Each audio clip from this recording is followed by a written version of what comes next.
Episode 21, 18, Momo's Plight.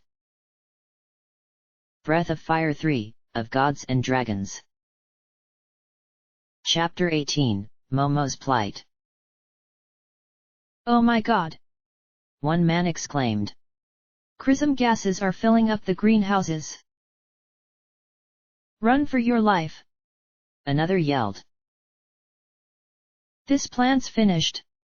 A third man shouted. Chaos met the group when they returned to the plant. Screams and cries filled the air as workers and scientists fled the vicinity, almost overrunning the six on their hasty way out. Nina screamed and Momo gasped as people bumped into them and nearly made them fall over. Pico squealed as feet thundered past him, shivering between the girl's legs as Honey held onto his head. Ryu and Ray stood between the crowd and the girls, hoping to protect them and the onion, but they were ignored as though they were rocks on the road. Gar, however, solved the problem by standing at the front of the group. His massive size steered people away from them, causing the stream of running crowd to be divided into two. Before long, the plant compound became completely empty, and an eerie silence filled the air. What on earth happened? Ryu asked no one in particular. I don't know, but... Momo shook her head, worried. I think things have just gotten worse. With a nod at each other, they parted ways in to investigate the cause of the chaos, with Pico tagging behind the engineer. Momo, her eyes focused on her surroundings, knew from a quick glance that the Chrism reactors had ceased functioning. Dangerous green gas filled the greenhouses, poisoning the plants inside, and that was the cause of the chaos. Dangerous Chrism gas. Something that should not have happened at her father's plant. She stopped at the top of a high ledge, shaking her head in despair. Her father was a genius. There was no way he would have overlooked this. So why? Why was her father's last project, the one he had died before seeing completion, in such ruins now? And why? Why was there not a single thing she could do to protect her father's project? Pooey! Pico muttered, gazing at her in concern. Then, all of a sudden, a loud rumble filled the air and the ground began to shake furiously, as though it was trying to throw people off its back. Momo gave a cry as she balanced herself, waving her arms frantically, but she did not have to do that for long. Almost as suddenly as it had started, the ground slowed to a stop, leaving her confused. What was happening now? Momo searched around the plant, seeking for the source of the tremor, and as soon as she set her eyes on the chimney of the largest building, she gasped in shock. The smoke from the furnace of the building, usually white and harmless, had turned into the brightest shade of green. The same poisonous gas as in the greenhouse. Her heart turned cold. She quickly sped in the direction of the aforementioned building. To emit that much of Chrism gas, something had definitely gone wrong in there. She arrived outside the door of the building, only to find that her companions had already gathered there with puzzled expressions. Momo! The princess called. What's wrong with the furnace? I don't know. Momo cried, flustered. I didn't even know that this place uses so much Chrism gas. Gar looked grim.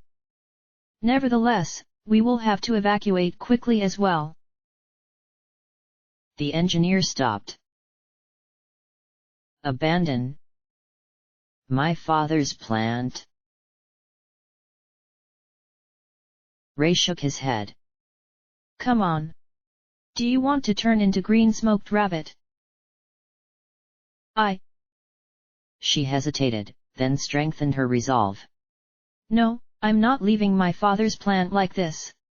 I'm going to stay here and solve the problem with my own hands.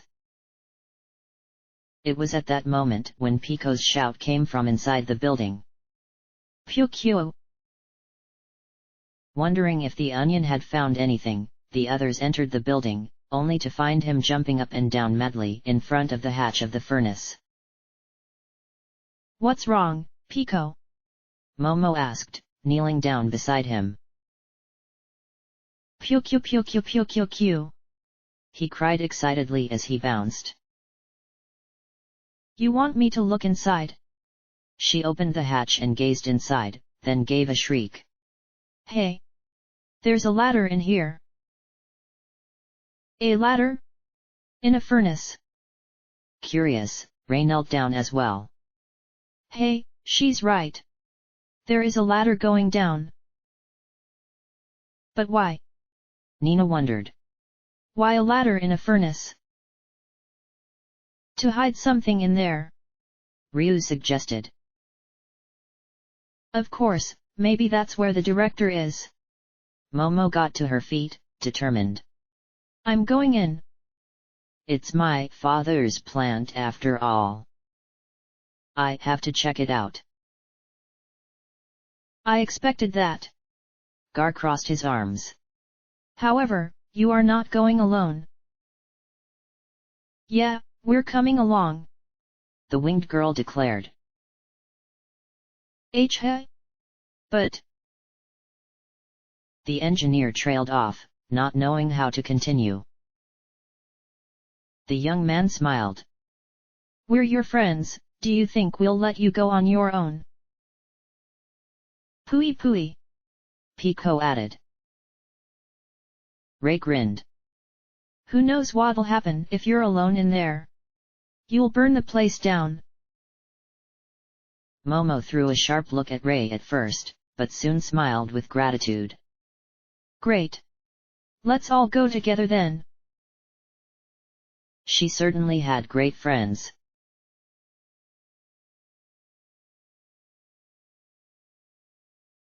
At the bottom of the ladder was a place beyond their wildest dreams.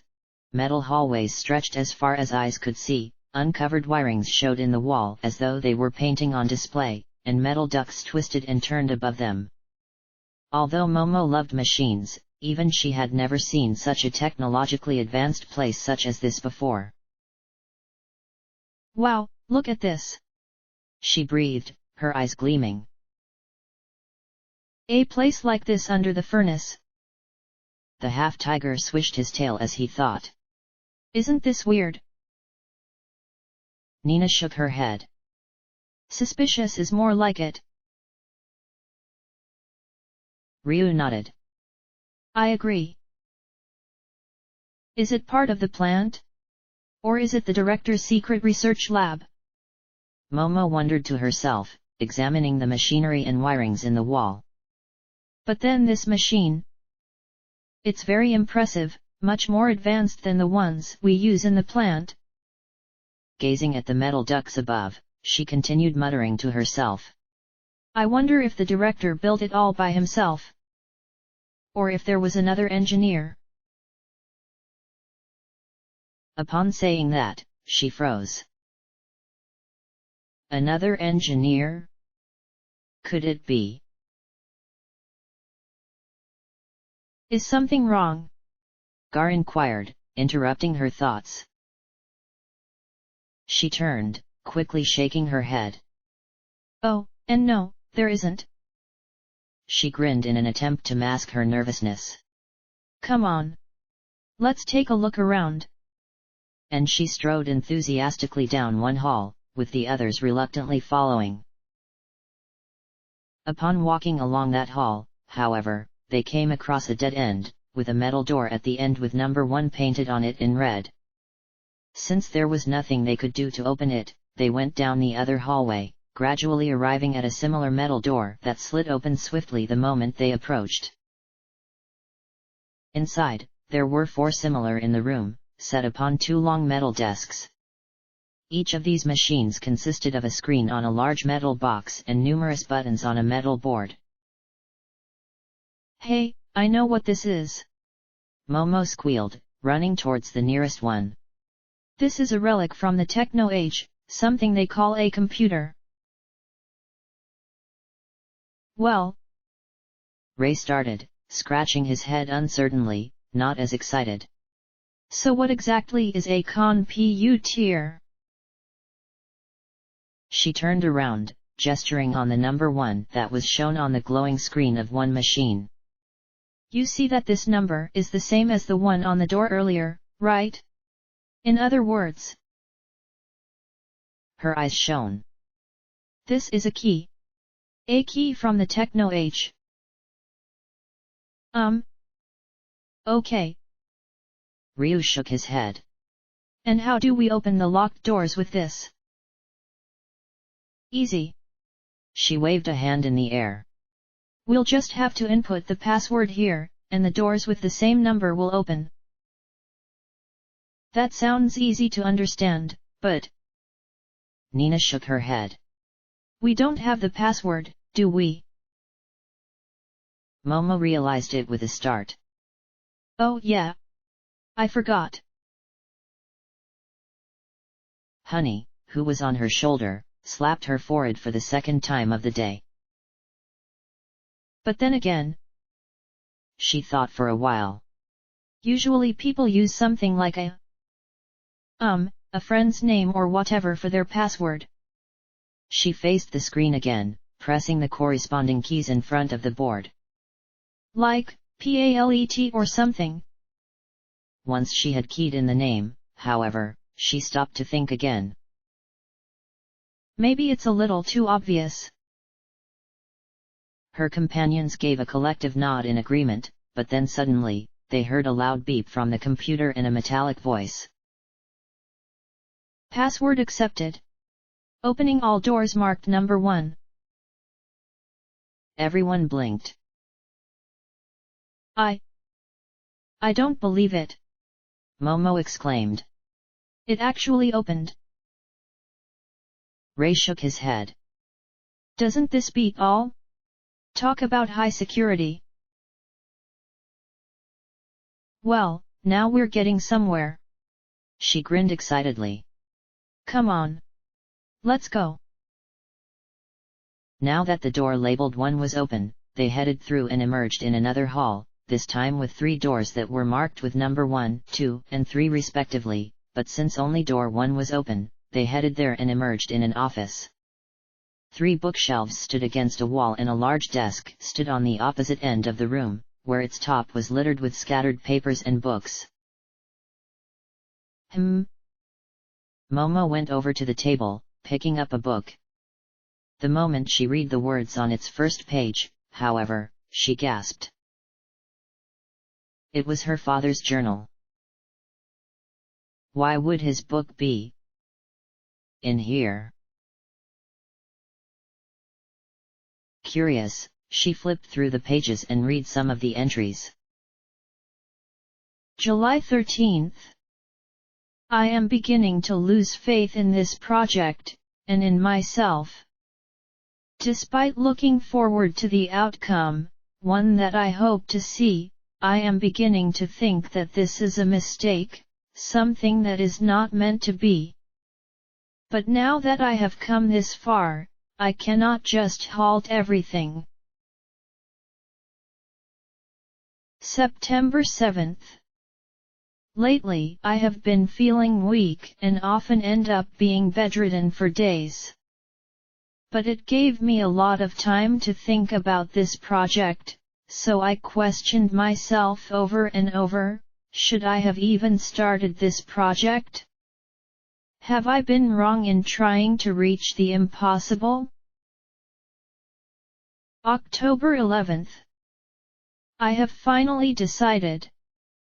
I will close down this facility and never to set foot in it again, but as I am constantly bedridden now, Palette will have to do it for me.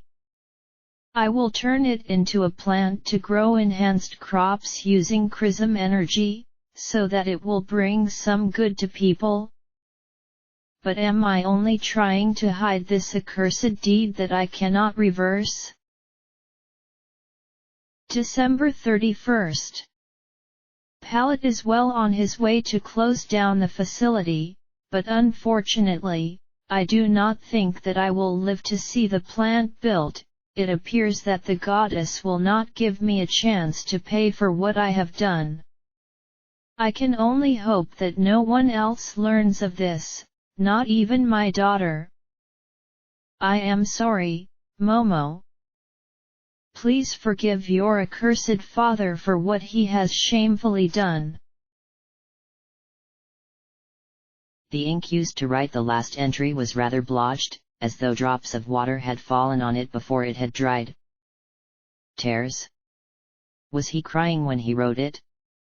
And what was it he had done that he was so ashamed of? Momo found herself feeling rather confused, rather despaired, rather tearful. All her life, she had believed that her father was truly the greatest person in the world, the greatest inventor, the greatest father. For to learn that he had done an unforgivable thing, it was a hard truth to accept. Momo! Nina called, concerned, touching her shoulder. Ray shook his head. Is there something wrong? Oh, it's nothing really.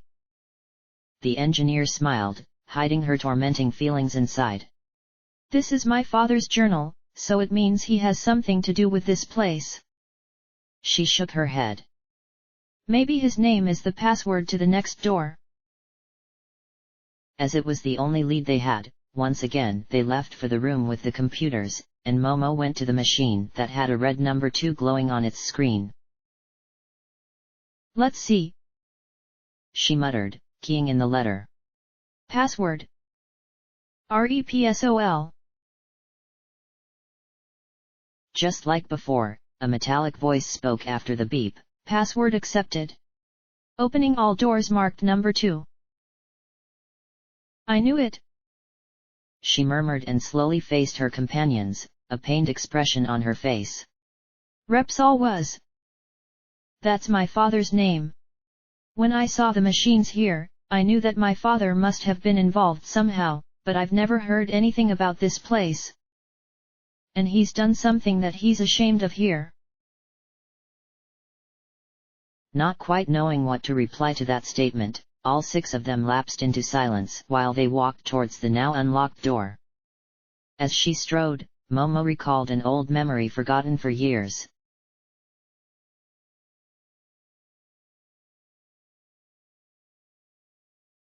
Daddy! 7-year-old Momo cried as she ran into her father's study, full of tears. Repsol turned, concern evident on his face as he knelt down in front of her. What's wrong, dear? Snowy. She's not moving. She tearfully held up the limp white cat she had in her arms. What's wrong with her? Gently, he took the cat from her and observed it, then shook his head slowly. I'm sorry, Momo. Snowy's dead. No. She shook her head defiantly, refusing to believe it. Snowy's not dead. She doesn't want to leave. I know she doesn't. Momo. He sighed softly, pulling her into an embrace. Momo, when it's time for someone to die, it's not that they want to. But I don't want her to go. She sobbed. He smiled a little as he held her. Why don't you be happy for the time you've spent with Snowy, instead of feeling sad that you'll never see her again? After all, you're still alive.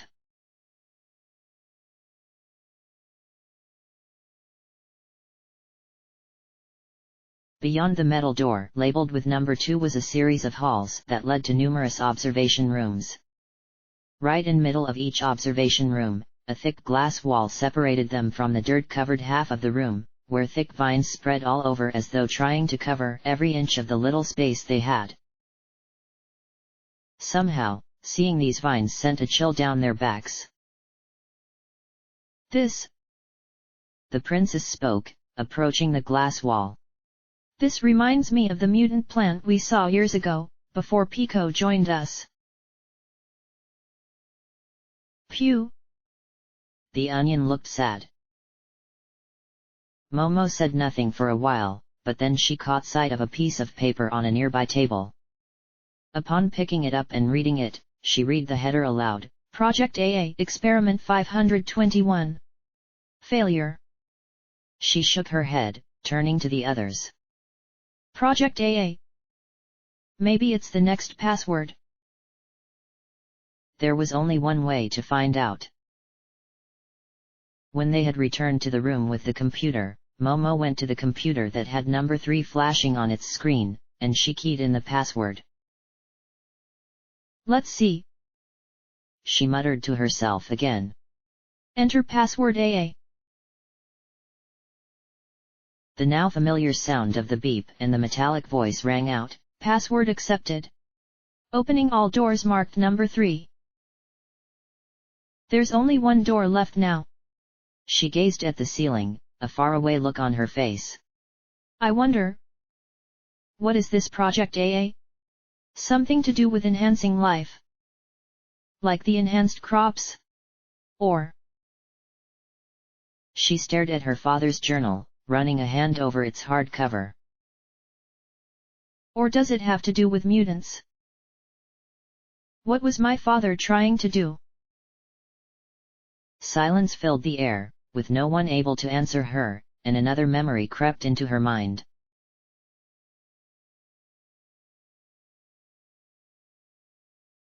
Eight-year-old Momo walked into her father's little laboratory, where he was studying the mechanism of a complex-looking machine. Daddy? Can I ask you something? She asked. He smiled fondly at her as he stopped working. Sure, what is it, dear? She hesitated for a moment.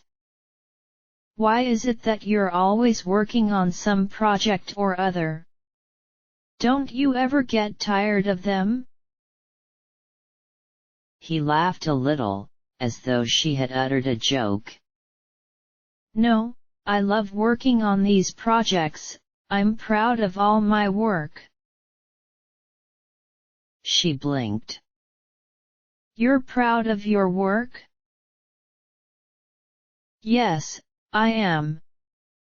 I'm proud of them because I know they bring some good for other people, and I'm happy when other people are happy. He knelt down in front of her and put a hand on her head. When you're older, I hope that what you do will bring happiness to other people. She grinned happily. Yes, I want to do that. I want to study machines just like you do, Daddy.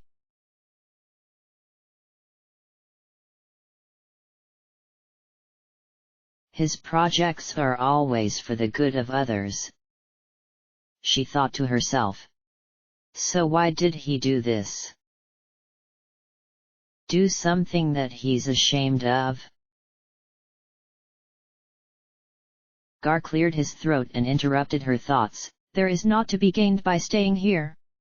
He folded his arms across his chest. We should search for Director Pallet, the only one with answers to our questions.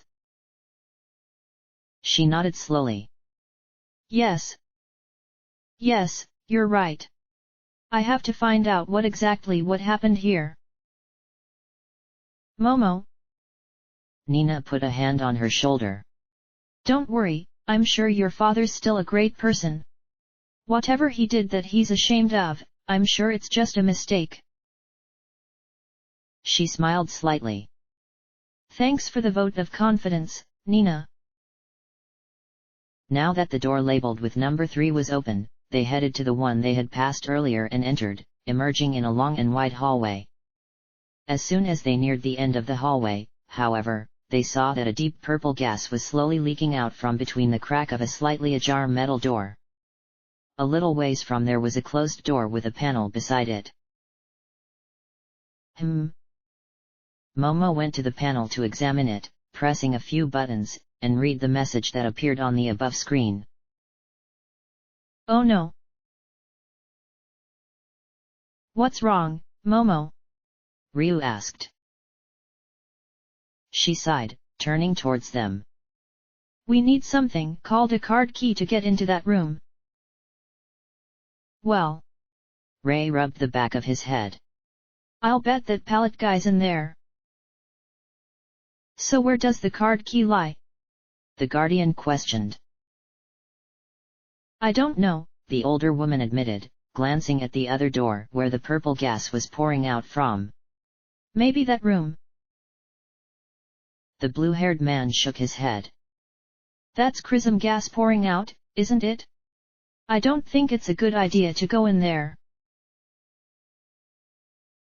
No, it's not, but...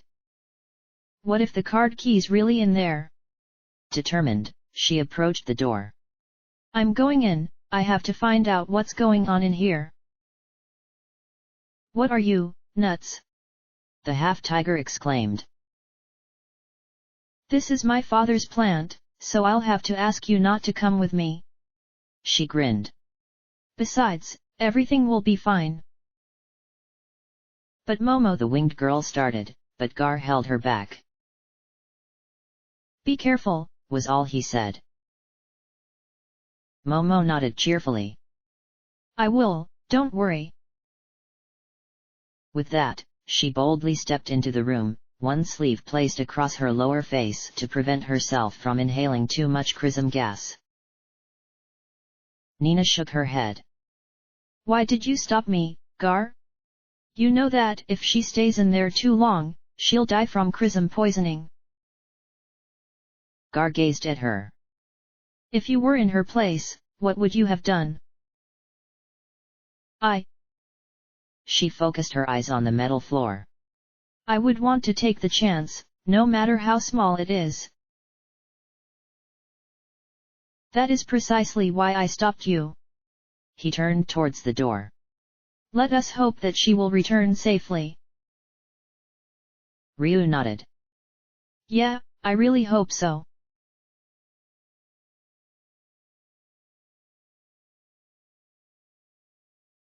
Inside the room, every inch of the air was filled thick purple fumes, and it was hard for Momo to see beyond 2 feet around her. Her eyes stung from the gas and it was difficult for her to breathe, but she pressed on, searching as hard as she could around the room for something that looked like a card key. No matter how small the chance was. Father. When I heard that you've done something that you're ashamed of. She coughed a little, but determinedly continued her search. I really don't know what to think of it all. I've always thought of you as some sort of a saint. Someone who's incapable of doing anything wrong. A sharp pain cut through her chest, forcing her to take in quick breaths. Her eyes growing hazier with each step, she stumbled as her legs began to feel weak. She clutched at the edge of a nearby desk to steady herself, shaking her head to clear her mind. But all my life, I've never known you to do things that'll bring pain to other people. She coughed again, determinedly pulling herself to her feet with one arm holding tightly onto her father's journal. So I have to find out what is it that you did here. Why this place exists. She gritted her teeth, falling heavily onto an office chair that stood next to the table, and searched quickly among the papers. Buried beneath the papers was a white card, which she immediately seized. IIVE, got it. The card key. It was just that very moment when a large creature, which had been lurking about the room, chose to emerge, making her turn. Her eyes grew wide as she set her eyes on it. It was a gigantic slug, with slimy orange hide, purple legs, and 4 eyeballs, and slime dripped from its numerous sharp fangs. It crawled towards her, ready to devour her. A slug. A mutant. She screamed as the monster lashed out at her, shutting her eyes tightly as she braced herself for pain. She clutched tightly onto her father's journal, as though it would protect her. Then, a great flash of light filled the room, making the mutant recoil back as though it had been hit. After a brief moment it recovered from the surprise, roared and struck again, its fangs gleaming.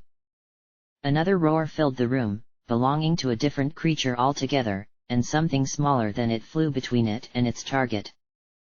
Within another flash of light, magical flaming claws scratched it, the heat forcing it to scream in pain as it backed away. Momo looked up slowly, coughing slightly. And her eyes widened. Through the tears caused by the stinging of the chrism gas, she saw her father.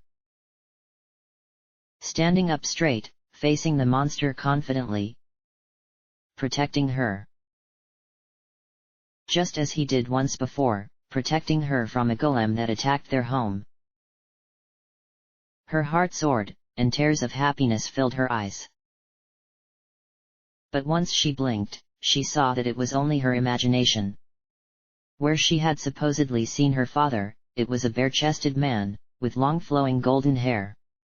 The lower half of his body was covered in shining green scales while his lower arm, reptilian tail, and legs below his knees were covered in fiery crimson scales. Black bat-like wings spread from his back, which allowed him to move around swiftly in a gliding manner, but as his back was towards her, she was unable to see his face. Her heart fell. Of course. My father's been dead for a while. There's no way he'll be here to save me. But who? As the huge slug roared, the man quickly turned and swept Momo off her feet, gliding towards the exit. The mutant chased after them, but it was no match for their speed, and they soon emerged in the hallway where the rest of the companions waited. Furious that its preys were escaping, the monster tried to charge through the door, but it crashed into the doorframe as it was too large to go through. It struggled obstinately, trying to get at them. The golden-haired man set Momo on the floor, allowing the others to take a good look at him. Ryu! Nina, Momo, and Ray exclaimed in surprise. Sure enough, it was him, for it was his face and his kind eyes, despite the golden color of his eyes and hair. He nodded, as though telling them to stay, and turned to face the monster once more. With a great roar, he threw himself at the slug, his clawed hand rolled into a fist. Are you okay? Nina asked in concern as she knelt beside the older woman. Momo nodded, though shakily. Why yeah, I'm okay. Are you sure you're okay? Ray asked. You didn't breathe in too much of that gas, did you? She attempted to grin. Oh, don't worry, I'll be fine after breathing some fresh air for a while. She held up the card key for them to see. And look! I've gotten the card key. Pew pew! Pico cried. Gar nodded. You have done well. Do rest now. A roar from the huge slug caught their attention, and they looked up just in time to see another flame claw before the mutant disappeared into thin air with a final roar. After making sure that there was no more danger, Ryu forced the door shut with a clawed hand, so that no more chrism gas could leak out, before reverting back to his human form. I didn't know you got a new dragon form, Ryu. Momo exclaimed. He smiled a little. I found it inside that room. I'm glad I could help with this warrior dragon form. But what was that thing in there? Ray asked, shaking his head. A mutant. The Guardian shook his head. There is no other explanation for such a creature. No one else said anything, not even Momo, but she had plenty to think about. Maybe this place is being used to make mutants in some kind of an experiment? She shook her head quickly. No. I don't want to believe that you had a hand in this, Father. They stayed in silence for a while as Momo rested. Once she had begun to feel the effects of the chrism gas subsiding, she got to her feet and placed the card key into a thin slot on the panel. After a loud beep, a metallic voice filled the hallway. Card key verified. Opening door to the laboratory. And the metal door slid open just a second later. Well, that's the last door, we should be able to find Pallet now. She shook her head, determined. I've a lot of questions for him to answer. The others nodded and together, they strode through the door. They were in a laboratory filled with complex machinery leaning against the walls, colored liquids swirling in beakers in the shelves, and scattered papers on long tables. There was a dreaded feeling in the air, as though forbidden acts were being committed here. And there, rubbing his hands gleefully, was Pallet, who grinned manically as he gazed at a particularly large machine. He. Soon, Mother. He said. Soon, I'll be able to revive you. He ran a wrinkled hand over the smooth surface of the contraption. With this elixir made using the mixture of chrism ore and Yggdrasil sap, I'll be able to bring you back to life. He turned to a panel that stood next to the machine and pulled the lever on it, and a loud hum began to fill the room. I've done hundreds of experiments to perfect this process. After all, his grin widened. We can't have you come back as some nasty mutant now, can we? He, don't worry, I'll make sure you don't look like some ugly onion or anything like that. It was then when all six of them confronted him, filled with questions that only he could answer. The director's eyes widened when he saw them, and he glared at them. What? Who are you? Momo was usually the cheerful one, but as she stepped forward, her eyes focused on Pallet, she was nowhere near cheerful. We finally found you, Director. His eyes widened in shock. Momo. So, you want to tell us what's going on here? She crossed her arms. Why did you abandon the plant like that? What do you mean, Momo? He hesitated. I've been working on a new strain of enhanced crops. Liar! She cried so fiercely that she made Nina jump. I heard you. We all heard you talking about bringing your mother back from the dead. He started to look flustered. What?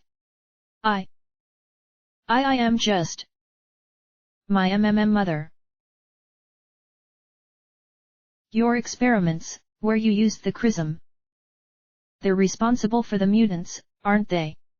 Remembering the first mutant they had fought 10 years ago, where they had met Pico, made her feel even more determined as she pointed a finger at the director. Your experiments to bring your dead mother back to life. Seemingly challenged by her words, he shook his fist at her and shouted, "Shut up! What do you know?"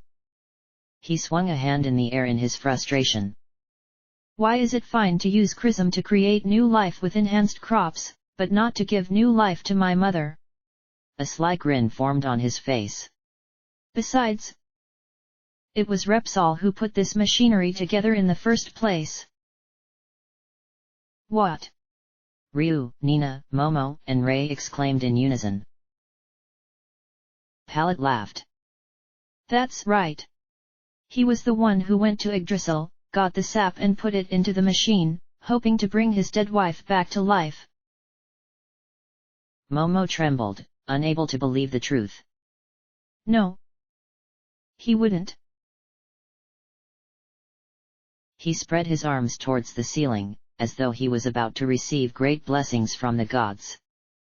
It was a great discovery. We were able to use the essence of that good-for-nothing old tree with chrism to give life.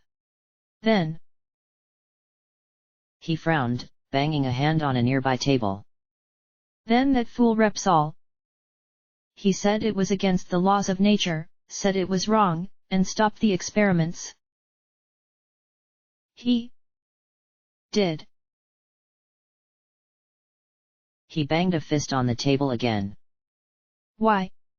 What's wrong with it? Everyone who has lost a loved one wished they would come back. Well.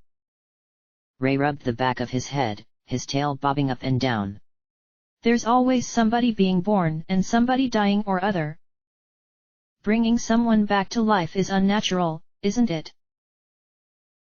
Unnatural? What's unnatural about using the resources we've been given? Gar folded his arms across his chest. Death is but part of life. It will do you good to accept that fact of life, Director Pellet. No. Growling, the director grabbed a beaker, which was filled with bubbling sky blue liquid, from the nearby shelf. I won't quit now. What are you planning to do with that? Nina cried, shaking her head. He seemed pleased to see their reaction. He. You see this? He shook the beaker lightly, so that the liquid swirled around. This is what we extracted from Yggdrasil. The essence of consciousness itself. It's part of Yggdrasil. Ryu muttered. Then, to everyone's horror, Pallet pulled out the cork from the mouth of the beaker and drank the liquid all in one gulp. Pukii! Pico shouted in rage, jumping up and down, upset at someone drinking something that rightfully belonged to the ancient tree. He. The director wiped his wet mouth with one sleeve as he tossed the beaker onto the ground, causing it to shatter into pieces. I'll now transform. Then I'll be able to protect my mother from anyone who'll harm us. He gave a scream as a light engulfed him, just as his form began to grow bigger and bigger, until his head almost touched the ceiling. When the light faded, however, it was the ugliest monster Momo had ever seen. It was a gigantic mushroom, with a huge brain, one side bright blue and the other bright red, as its top. Huge green eyes glared at them from the center of the mushroom stalk, while a wide mouth below it occasionally breathed brown smog between fangs, and tens of little legs poked out from the bottom of the stalk. Like you. A deep haunting voice came from the bizarre monster, and then it cackled loudly. You. Taking a deep breath, Pico stood still, then after about 2 seconds, he suddenly leaped high into the air and unleashed all of his breath at once.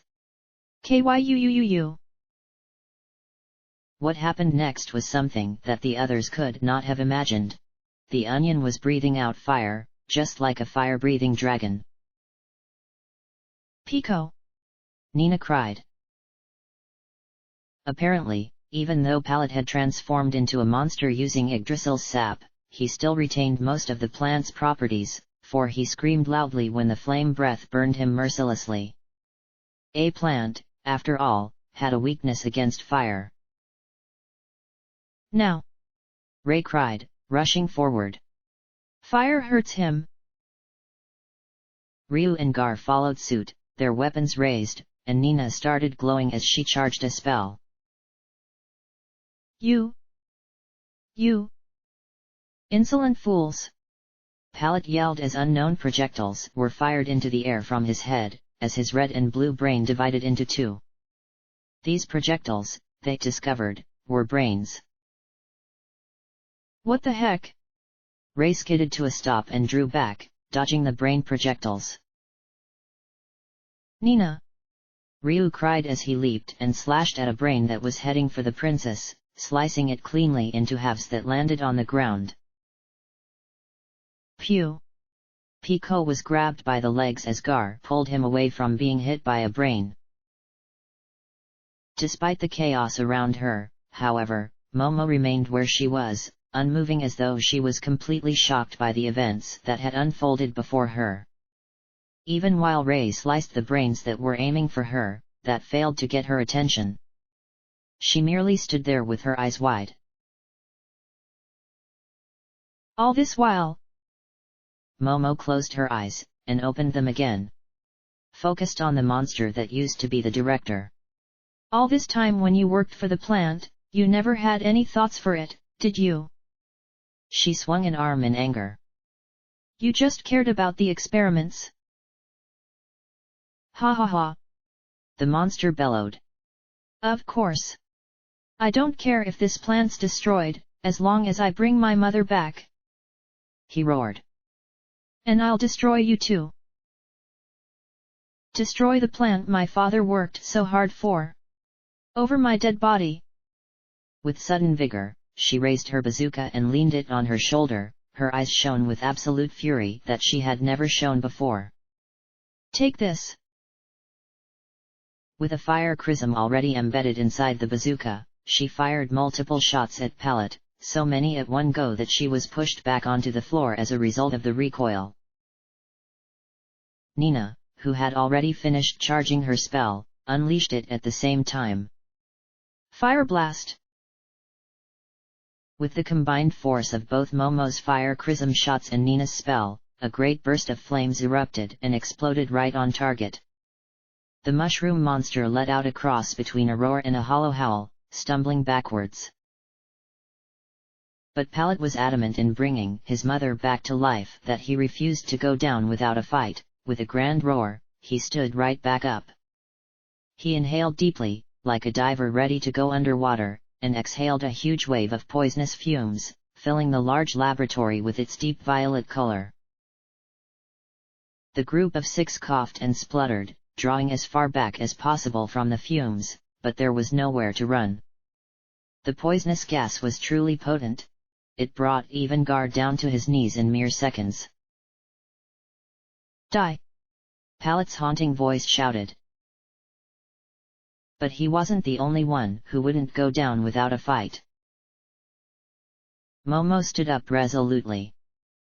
She was still affected from the chrism gas she had inhaled earlier and she trembled from the effects of the poison, but that didn't stop her. She stepped forward like a soldier, ready to protect her father's plant from this threat. Even if she hadn't the strength to even lift her weapon anymore. But she wasn't alone. She had her friends, who were willing to fight together with her. Ryu placed a hand on her shoulder, a hand filled with warmth. The warmth from his hand was spreading into her shoulder, as though power was being transferred into her. Surprised, she turned to face him. There was nothing on his face but kindness and understanding, as though he was telling her, "I'll help you, so trust me." She could almost see the faded image of a blue-haired woman behind him, a pretty woman in a white robe and blue dragon wings, giving her a reassuring smile. Momo nodded. She had always trusted him, just as Nina trusted him, for he had unfailingly protected them. Just like how he had protected her from the mutant slug earlier. And she trusted he would help her protect her father's memory. Suddenly, power exploded from within the hand, an intense energy surged through her veins, as though burning her from the inside, and she screamed at the pain. The energy circulated in her veins, traveling back and forth between her and Ryu, through his hand, and it repeated again and again, growing stronger with each cycle. Then, suddenly, a great burst of light filled the room, overpowering everyone's sight. Followed a loud thud, as though something heavy had fallen onto the floor.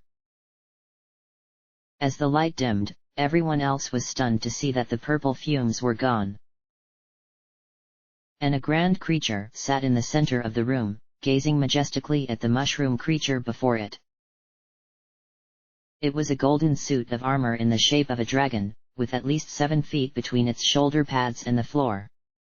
Its helmet revealed nothing on the wearer, with one long horn at the back of its head tipped with red feathers. Its whole body was made of golden metal, gleaming in the artificial light of the laboratory. Its front claws were sharp and gleaming, like the talons of an eagle, and its long tail ended with a spiked ball at the end. From within the darkness within the helmet, 2 golden eyes gleamed. The power of a dragon, manifested by Momo's strong loyalty to her father. The Golden Knight. Shaken by the sight of this bizarre creature, Pallet unleashed more brain-shaped projectiles into the air, forcing them to rain down on his enemies. The dragon-shaped armor approached him with slow, heavy footsteps, the projectiles merely bouncing off its body like raindrops off an umbrella. What are you? The mushroom roared in fear, firing more projectiles at it. Suddenly the Golden Knight gave a hollow roar, a fearsome sound that made Pallet drew back as though he had been hit, and it lowered its head. The horn at the back of its head, shaped like a cannon, then fired a projectile of its own. Pallet's eyes widened. A colossal bomb. Falling towards him. He had barely given a loud shriek when the bomb fell onto him, its weight pressing on his head. An instant later, there was a gigantic explosion, so great that it sent everything flying, filling the room with a great burst of flames and light. And the Golden Knight merely watched, its strong armor body shielding its companions from the flames. Seconds later, when everything had settled down, the dragon-shaped armor then reverted back to Ryu and Momo in a soft light. Overwhelmed with dizziness, the engineer fell backwards into a sitting position, breathing hard as though she had run for miles. Whoa! She exclaimed. That was awesome! It's such a powerful feeling, whatever that was. Is that how a dragon feels? Ray grinned. Awesome, right? I had a turn just the other day. The princess laughed. You two make it sound like it's a wonderful feeling. Now I want to give it a try too. Gar chuckled, amused. I, too, begin to wonder if being a dragon is a bad thing. Ryu, who didn't quite seem as dazed this time, reddened. Ah, come on. At that moment, another great burst of light surprised them, drawing their attention back onto Pallet. They saw that the monster was gone, leaving the director who was covered in terrible burns. Fire burned part of the room, where some of the machinery lay destroyed, and moments later the lab's fire alarm system activated. The sprinklers were turned on, spraying water in all directions to curb the fire, as a dull ringing sound filled the air. Ugh! Pallet groaned. He stumbled backwards, flailing his arms to keep his balance, and fell onto a nearby table, overturning it. The beakers that stood on its surface were tossed into the air, some landing onto him and covering him with colored liquid, while others crashed onto the floor around him, spilling their contents into a pool of rainbow liquid around his feet. Damn you! He muttered, staggering back to his feet. I won't be beaten. Ray twirled his dual daggers. Give it up, old man. You've lost. Grr. No, I won't. Abruptly he jumped up, reaching for another beaker in a shelf, but in his haste, he slipped on the pool of liquid and fell onto another machine. Everyone gasped as screams of agony filled the room, sparks escaping from the machinery like a caged monster yearning for freedom. Electricity surged through Pallet, burning him from the inside, and the machine exploded. Fire attacked him hungrily, refusing to be put out by the sprinkling water from the pipes above. Fire and electricity combined, burning all parts of his body, from the inside and from the outside, and screams continued to echo loudly through room. Slowly, the screams died down, and his now charred body collapsed onto the floor, completely unrecognizable. For long minutes following the event, unnerving silence filled the air. Nina covered her eyes and turned towards Ryu, who put a hand silently on her shoulder. Ray turned away and Gar merely covered his eyes. Momo gazed at the dead body of the director, tears threatening to fall, a torrent of feelings raging in her heart. So many times, I've asked myself. She shook her head, sniffing. What would it have been like if my father had lived? That's why. She stared at the metal ceiling of the laboratory. That's why. I simply don't know what to think. When I heard about this project. Momo? Nina whispered, shaking her head. But when I heard that he didn't continue the experiments, somehow I feel relieved. She faced the others. I still think he's the greatest father ever, and I still believe in him. He's probably just torn when my mother died, just like anyone else when they lost someone. The Guardian nodded. It is but the norm, to feel sadness for the loss of a loved one. Yeah, I know that. She smiled, albeit a little sadly. But I'm happy to know he's just like the rest of us. Even if he's not the saint I believed him to be. The princess placed a hand on her shoulder. I'm glad, Momo. She approached the largest machinery in the room, where Pallet's mother was supposedly being brought back to life. You know, guys, I bet Pallet's mother can't be happy, being hooked up to machines like this. Ryu shook his head. You mean we're going to? It is for the best, Gar stated. That's what I thought. Momo gazed at the smooth surface of the machine. After all, everyone wants to rest in peace after dying, right? Nina nodded. Yeah, I think so. The half-tiger nodded. Go for it. Pucky, Pico agreed.